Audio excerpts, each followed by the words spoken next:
Hi, and welcome to this episode of Little Sprout Speech TV.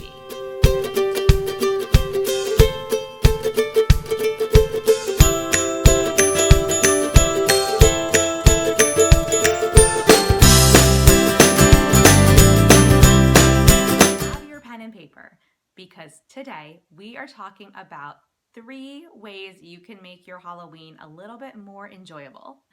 So let's get started. Tip number 1 is to have fun and not worry so much. I was thinking about giving that as tip number 3, but I think that's the most important tip, is to remember Halloween is a holiday where kids dress up and get candy. It's supposed to be fun. It's not supposed to be stressful. So if it's stressful for you and your family, maybe you should do something, an alternative activity if it's something your child does not enjoy. Or if you think your child will enjoy it, give it a go and just remember to have fun and try not to stress over it. That's tip number 1. Tip number 2 is to practice at home.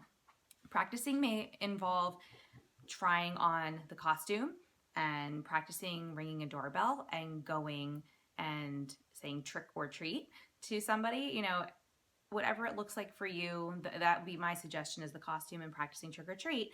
But the bottom line is that you just want to practice at home so it's familiar, and maybe you can even get a neighbor on board where you can go ring their doorbell and give it a try. So that's tip number 2. Tip number 3 is to consider using a sign if you have a child who's nonverbal, or if they may forget to use the words when they're faced with a stranger in front of them.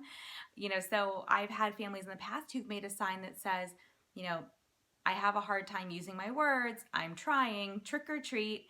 And then when they see that, they say, oh, I love your costume. And they give your child a piece of candy. So that would be tip number 3, is to try wearing a sign or something visual for other people to use so that your child can enjoy and participate without having to, try to utter the words, especially if it's difficult for them and or if they're just nonverbal.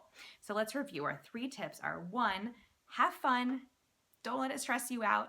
Tip number 2, practice, practice, practice. And tip number 3 is to think about using a sign or something visual to show other people so they know that your child is doing their best.